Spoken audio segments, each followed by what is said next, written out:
7 ലക്ഷം കോടി വില വരുന്ന ലോകത്തിലെ ഏറ്റവും വലിയ സ്വർണ്ണക്കരി എവിടെയാണെന്ന് അറിയാമോ? സെൻട്രൽ ചൈനയിലെ ഒരു വലിയ സ്വർണ്ണ നിക്ഷേപം 1000 മെട്രിക് ടൺ ഭാരമുള്ള ഒരു സ്വർണ്ണക്കരി. ചൈനയിലെ ഹുനാൻ എന്ന വടക്കു കിഴക്കൻ മേഖലയിലുള്ള പിങ്ജിയാങ് കൗണ്ടിയിലാണ് ഇത് കണ്ടെത്തിയതെന്ന് അവകാശപ്പെടുന്നു. ദക്ഷിണാഫ്രിക്കയിൽ കണ്ടെത്തിയതിൽ ഏറ്റവും കൂടുതൽ, അതായത് ഏകദേശം 930 മെട്രിക് ടണ്ണിലും കൂടുതലാണ് എന്നാണ് പറയപ്പെടുന്നത്. ലോകത്തിലെ ഏറ്റവും വലിയ സ്വർണ്ണ ശേഖരം എന്ന് തന്നെ പറയാം.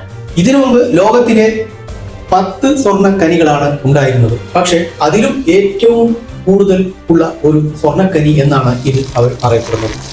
2 കിലോമീറ്റർ ആഴത്തിൽ 40 സ്വർണ്ണ നിരകളാണ് കണ്ടെത്തിയിരിക്കുന്നതെന്ന് ഭൂമിശാസ്ത്ര വിദഗ്ധർ പറയുന്നു.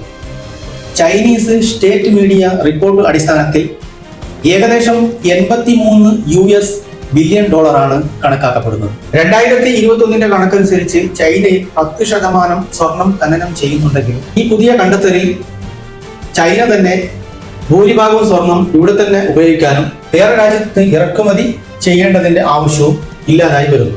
ആഗോളതലത്തിൽ ചൈന ഗോൾഡ് വ്യവസായത്തിൽ ഒരു വിപ്ലവകരമായ മാറ്റം വരും എന്നാണ് അവർ അവകാശപ്പെടുന്നത്. ഈ വീഡിയോ എല്ലാവർക്കും ഇഷ്ടപ്പെട്ടെന്ന് വിചാരിക്കുന്നു. വീഡിയോ ഇഷ്ടമായ ലൈക്ക് ചെയ്യാൻ മറക്കരുത്. ഇനിയും അടുത്തൊരു വീഡിയോയുമായി അടുത്ത അവസരത്തിൽ വീണ്ടും കാണാം.